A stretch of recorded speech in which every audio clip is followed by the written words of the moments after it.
तुम यदि युद्ध में मारे जाओगे तो स्वर्ग प्राप्त करोगे, या यदि तुम जीत जाओगे तो पृथ्वी के साम्राज्य का भोग करोगे। अतः दृढ़ संकल्प करके खड़े हो और युद्ध करो।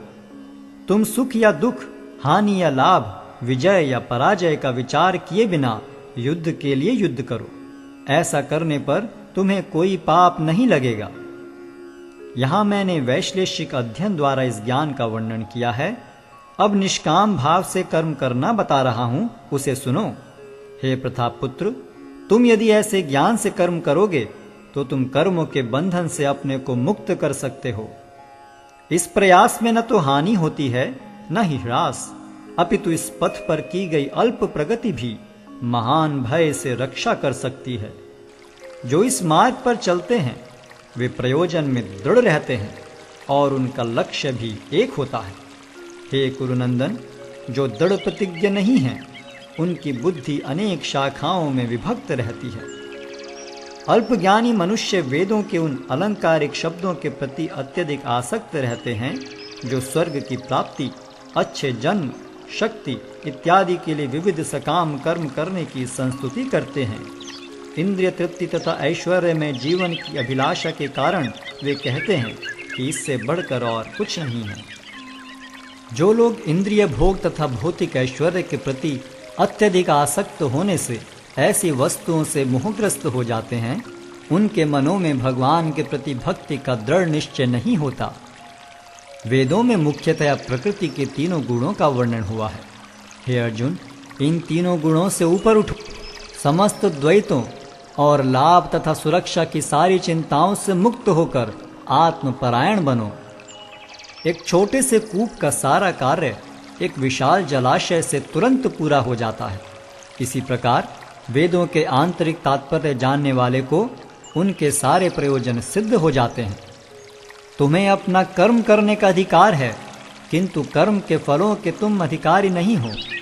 तुम न तो कभी अपने आप को अपने कर्मों के फलों का कारण मानो, न ही कर्म न करने में कभी आसक्त हो। हे अर्जुन, जय अथवा पराजय की समस्त आसक्ति त्याग कर समभाव से अपना कर्म करो। ऐसी समता योग कहलाती है। हे धनंजय, भक्ति के द्वारा समस्त गर्हित कर्मों से दूर रहो और उसी भाव से भगवान की शरण ग्रहण करो। जो व्यक्ति अपने सकाम कर्म फलों को भोगना चाहते हैं वे कृपण हैं। भक्ति में संलग्न मनुष्य इस जीवन में ही अच्छे तथा बुरे कार्यों से अपने को मुक्त कर लेता है। अतः योग के लिए प्रयत्न करो, क्योंकि सारा कार्य कौशल यही है। इस तरह भगवत भक्ति में लगे रहकर बड़े बड़े ऋषि, मुनि अथवा भक्तगण अपने आप को इस भौतिक संसार में कर्म के फलों से मुक्त कर लेते हैं। इस प्रकार वे जन्म मृत्यु के चक्र से छूट जाते हैं और भगवान के पास जाकर उस अवस्था को प्राप्त करते हैं जो समस्त दुखों से परे है। जब तुम्हारी बुद्धि मोह रूपी सघन वन को पार कर जाएगी तो तुम सुने हुए तथा सुनने योग्य सब के प्रति अन्य मनस्क हो जाओगे। जब तुम्हारा मन वेदों की अलंकारमयी भाषा से विचलित न हो और वह आत्म साक्षात्कार की समाधि में स्थिर हो जाए, तब तुम्हें दिव्य चेतना प्राप्त हो जाएगी। अर्जुन ने कहा, हे कृष्ण, अध्यात्म में लीन चेतना वाले व्यक्ति के क्या लक्षण हैं? वह कैसे बोलता है तथा उसकी भाषा क्या है? वह किस तरह बैठता और चलता है? श्री भगवान ने कहा, हे पार्थ, जब मनुष्य मनोधर्म से उत्पन्न होने वाली इंद्रिय तृप्ति की समस्त कामनाओं का परित्याग कर देता है और जब इस तरह से विशुद्ध हुआ उसका मन आत्मा में संतोष प्राप्त करता है, तो वह विशुद्ध दिव्य चेतना को प्राप्त स्थित प्रज्ञ कहा जाता है। जो त्रय तापों के होने पर भी मन में विचलित नहीं होता अथवा सुख में प्रसन्न नहीं होता और जो आसक्ति, भय तथा क्रोध से मुक्त है, वह स्थिर मन वाला मुनि कहलाता है। इस भौतिक जगत में जो व्यक्ति न तो शुभ की प्राप्ति से हर्षित होता है और न अशुभ के प्राप्त होने पर उससे घृणा करता है, वह पूर्ण ज्ञान में स्थिर होता है। जिस प्रकार कछुआ अपने अंगों को संकुचित करके खोल के भीतर कर लेता है, उसी तरह जो मनुष्य अपनी इंद्रियों को इंद्रिय विषयों से खींच लेता है वह पूर्ण चेतना में दृढ़ता पूर्वक स्थिर होता है। देहधारी जीव इंद्रिय भोग से भले ही निवृत्त हो जाए, पर उसमें इंद्रिय भोगों की इच्छा बनी रहती है।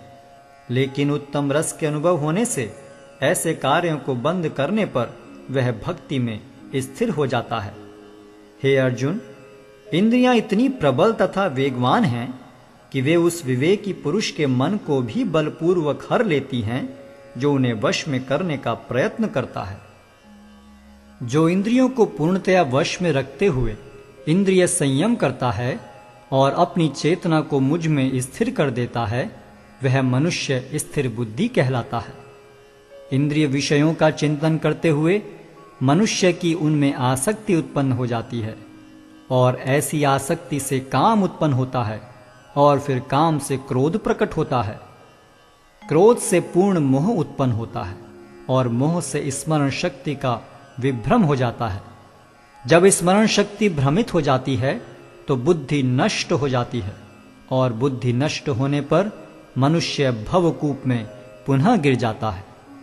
किंतु समस्त राग तथा द्वेष से मुक्त एवं अपनी इंद्रियों को संयम द्वारा वश में करने में समर्थ व्यक्ति भगवान की पूर्ण कृपा प्राप्त कर सकता है। इस प्रकार से कृष्ण भावनामृत में तुष्ट व्यक्ति के लिए संसार के तीनों ताप नष्ट हो जाते हैं और ऐसी तुष्ट चेतना होने पर उसकी बुद्धि शीघ्र ही स्थिर हो जाती है। जो कृष्ण भावनामृत में परमेश्वर से संबंधित नहीं हैं, उनकी न तो बुद्धि दिव्य होती है और न ही मन स्थिर होता है, जिसके बिना शांति की कोई संभावना नहीं है। शांति के बिना सुख हो भी कैसे सकता है। जिस प्रकार पानी में तैरती नाव को प्रचंड वायु दूर बहा ले जाती है, उसी प्रकार विचरणशील इंद्रियों में से कोई एक जिस पर मन निरंतर लगा रहता है, मनुष्य की बुद्धि को हर लेती है। अतः हे महाबाहु, जिस पुरुष की इंद्रियां अपने अपने विषयों से सब प्रकार से विरत होकर उसके वश में हैं, उसी की बुद्धि निस्संदेह स्थिर है। जो सब जीवों के लिए रात्रि है, वह आत्म संयमी के जागने का समय है, और जो समस्त जीवों के जागने का समय है, वह आत्मनिरीक्षक मुनि के लिए रात्रि है। जो पुरुष समुद्र में निरंतर प्रवेश करती रहने वाली नदियों के समान इच्छाओं के निरंतर प्रवाह से विचलित नहीं होता और जो सदैव स्थिर रहता है, वही शांति प्राप्त कर सकता है, वह नहीं जो ऐसी इच्छाओं को तुष्ट करने की चेष्टा करता हो। जिस व्यक्ति ने इंद्रिय तृप्ति की समस्त इच्छाओं का परित्याग कर दिया है, जो इच्छाओं से रहित रहता है और जिसने सारी ममता त्याग दी है तथा अहंकार से रहित है, वही वास्तविक शांति को प्राप्त कर सकता है। यह आध्यात्मिक तथा ईश्वरीय जीवन का पथ है, जिसे प्राप्त करके मनुष्य मोहित नहीं होता। यदि कोई जीवन के अंतिम समय में भी इस तरह स्थित हो, तो वह भगवत धाम में प्रवेश कर सकता है। Like, share and subscribe for more such content.